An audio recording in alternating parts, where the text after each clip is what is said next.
Today I'm going to do an example of a 5th grade chromatography lesson. As a little bit of background, in 5th grade we do an entire chemistry unit and we try to tie it in for them and make it very interesting as possible. And so this chromatography lesson is always one that intrigues them. Before we begin, we always give them some background information. For example, we talk about chroma being a Greek word meaning color. The technique of chromatography was first developed by a Russian botanist in 1910, and he used it for separating the pigments in plant dyes. And so then we also talk about how chromatography is so useful today. We talk about how there are many different types of chromatography, but in all of them, a gas or a liquid is sent through a stationary substance, and then as that's sent through, the mixture that's being tested, the ingredients of it end up at different points because they travel at different rates, and so scientists can use that to determine what made up the mixture in the first place. This is a very, very valuable technique for biochemists. They can use this technique to find the ingredients that make up a flavor or a scent. They can use it to analyze the components of pollutants. They can use it even to separate blood proteins in various species of animals, to delve into that even more. So this is a really valuable technique, and we kind of stress that to the 5th graders. To make this even more interesting for them, we also set this up as a sort of crime scene.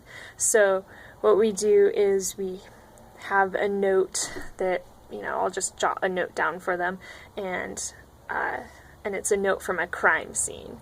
And so we tell them that there were a handful of suspects that were collected, and we took notes from all of them that they had written on using a pen from their home. And so the idea was that when we test the different pens, we can determine which of the suspects was the one who committed the crime. So it's kind of fun how we set that up.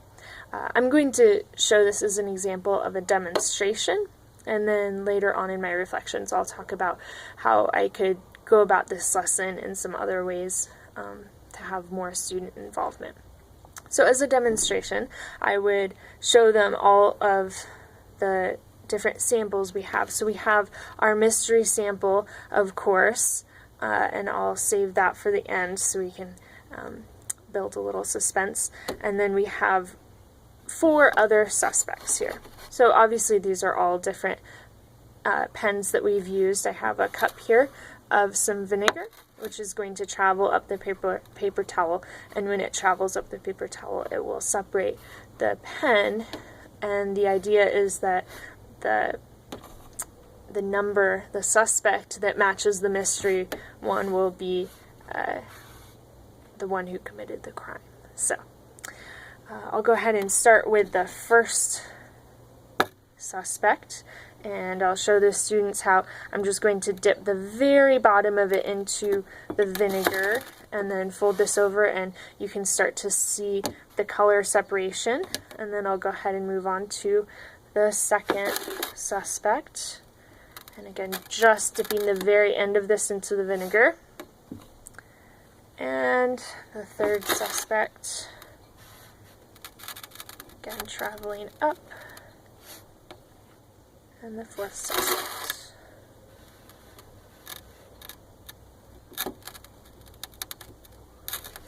Lastly, I will put the mystery pen into the water and see which one it matches up with. Okay, so we'll give that a minute. As that's working, we typically do this more as a sort of cookie cutter lab, I would say. We have this lab booklet that they fill out. We all talk about what the question is together.